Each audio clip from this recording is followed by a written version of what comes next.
For hours at a time, the Michigan State Police take to the air to get a unique perspective, looking into areas where homeowners may be breaking the law when it comes to growing marijuana. From 500 feet in the air, we spotted 4 growing operations within a quarter of a mile of each other in rural Eaton County. Helicopter pilot Lieutenant Patrick Lawrence located the plants And then we'll make a left turn. You should pop on over and make a left turn. and then radioed the Tri-County Metro Narcotics officers on the ground. It's their job to make sure the owners are following the law, and in this case, they all were. That wasn't the case, though, for this homeowner in Vermontville. And see, now these plants haven't started. They're not mature enough to start budding yet. The 8 plants he had growing in his backyard were seized. So components for nearly 50 labs have been uncovered, and enough evidence was gathered to prosecute those involved.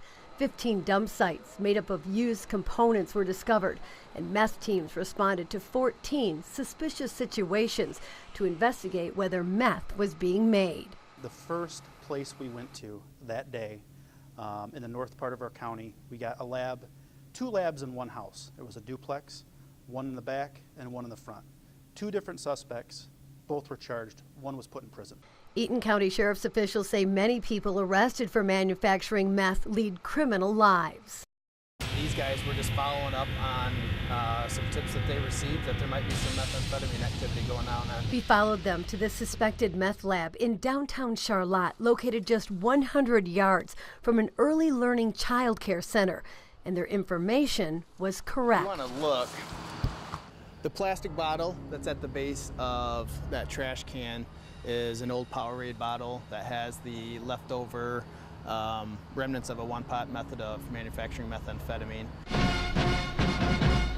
We were so proud of him in being a drum major with the MSU band, and that was just his dream come true, being a drum major throughout all of his high school and junior high years, and then to be able to be a drum major at a major university was just wonderful. But that dream was short-lived. Henry Baltimore, a 21-year-old junior at Michigan State and co-drum major for the Spartan Marching Band, disappeared without a trace 41 years ago in May of 1973. In March of that year, Henry was robbed at gunpoint. 2 men entered his Oak Hill apartment in East Lansing. They tied him to his bed, pistol whipped him, and then stole several things, including cash. Police in Flint arrested Roy L. Davis for the crime.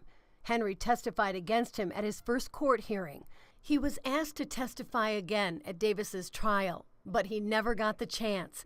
2 days before the court date, Henry went missing. His life had been threatened if he was to testify, and so we were very concerned that something really did happen.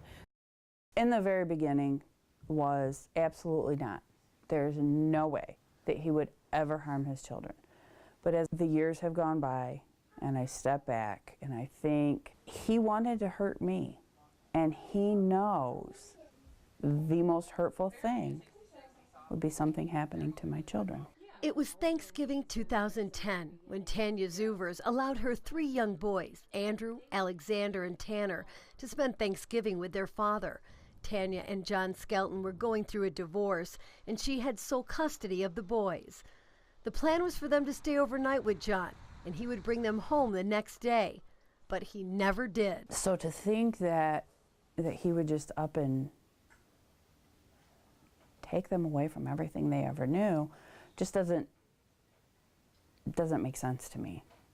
And I can't even try to like crawl into his head to figure out what he was thinking, because he just, those last few months before the boys went missing, he was just somebody different that I had not known for 10 years. A massive search was launched to find the boys. State police set up checkpoints and handed out flyers. If you should know anything or know anybody knows anything, please have them call that phone number on the flyer, okay? Thank you. And volunteers walked area fields looking for some trace of the boys, but